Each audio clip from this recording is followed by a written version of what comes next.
खरी शिवसेना कुणाची, धनुष्यबाण कुणाचा, शिंदेंचा की ठाकरेंचा, यावर आज केंद्रीय निवडणूक आयोगामध्ये कुठलाही फैसला झालेला नाही। पुढची सुनावणी आता येत्या शुक्रवारी होणार आहे। तत्पूर्वी आयोगात झालेल्या सुनावणीमध्ये ठाकरे पक्षाचे वकील कपिल सिब्बल यांनी शिंदे पक्षाच्या वकिलांनी केलेला युक्तिवाद खोडून काढला। शिवसेनेतील फूट ही कपोल कल्पित असल्याचं सिब्बल यांनी आयोगाला सांगितलं। शिंदेंचा पक्ष हे वास्तव नसल्याचंही सिब्बल यांनी ठासून सांगितलं। यावेळी ठाकरेंच्या पक्षाकडून एकनाथ शिंदेंचा मुख्य नेता पदावर सवाल उपस्थित करण्यात आला। शिवसेनेची घटना अवैध असेल तर शिंदेंचं मुख्य नेता पद कुठल्या घटनेत आलं, असा सवाल ठाकरेंच्या पक्षाकडून उपस्थित करण्यात आला। शिंदेंच्या पक्षाचे लोकप्रतिनिधी हे धनुष्यबाण चिन्हावर निवडून आल्याची बाब सिब्बल यांनी आयोगाच्या लक्षात आणून दिली। तसंच शिंदेंच्या पक्षाकडून दाखल करण्यात आलेल्या कागदपत्रांमध्ये त्रुटी असल्याचा दावा सिब्बल यांनी केला। दुसरीकडे सिब्बल यांच्या युक्तिवादाला उत्तर देताना महेश जेठमलानी यांनीही जोरदार प्रतिवाद केला।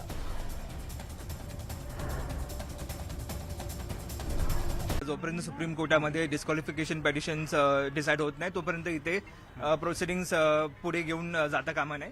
पण आता हे सगळे मुद्दे ते त्यांची आर्ग्युमेंट्स अजूनही चालू आहे। नेक्स्ट डेट फ्रायडेला आहे, ज्यांनी राहुलजी असं आता बोलले, त्यांनी 2 तास अजून मागितलेत। एकदा फ्रायडेला त्यांचे आर्ग्युमेंट्स कन्क्लूड झाले की आपल्याला क्लॅरिटी येईल की त्यांचे काय सगळे मुद्दे आहेत आणि लवकरच इलेक्शन कमिशन, माननीय इलेक्शन कमिशन निर्णय देतील अशी सगळ्यांची अपेक्षा आहे।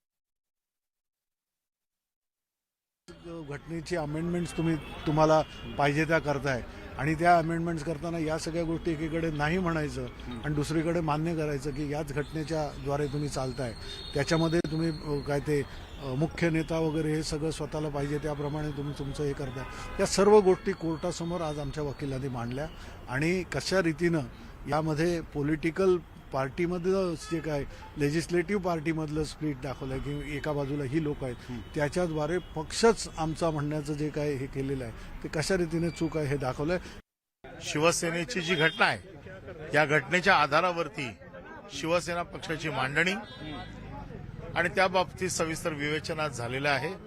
केवळ आमदार खासदार म्हणजे पक्ष नव्हे तर पक्ष हा घटनेप्रमाणे चालतो। शिवसेना पक्षाच्या घटनेमध्ये मुख्य नेता हे पदच नाहीये। शिवसेना पक्षाची घटनेचे अमेंडमेंटचे अधिकार हे आम्हाला आहेत। या सगळ्या गोष्टी आज माननीय कपिल सिब्बल यांनी न्यायालयासमोर मांडलेल्या आहेत। आमच्या वकिलांनी सांगितलं की ही काय आणीबाणीची परिस्थिती उद्भवलेली नाहीये, पण काही लोकांना घाई आहे की फूट पडली। मुळात फूट पडलेलीच नाही। फूट कशाला म्हणतात ते समजून घ्यायला हवं।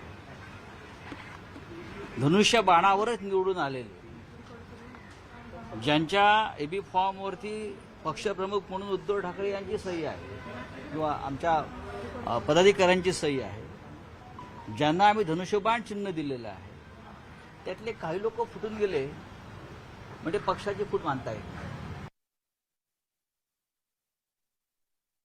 शुक्रवारी पुन्हा या संदर्भात आर्ग्युमेंट होणार आहे। कपिल सिब्बलजींनी 2-2.5 तासाची अजून वेळ मागितलेली आहे आणि ती वेळ मान्य केलेली आहे। शुक्रवारी पुन्हा एक कपिल सिब्बलजी यांनी विनंती केली की मला 2-2.5 तास अजून युक्तिवाद करायचा आहे आणि वेळ हवी, तर त्यानुसार शुक्रवारी पुन्हा 4 वाजता या ठिकाणी युक्तिवाद चालू होईल।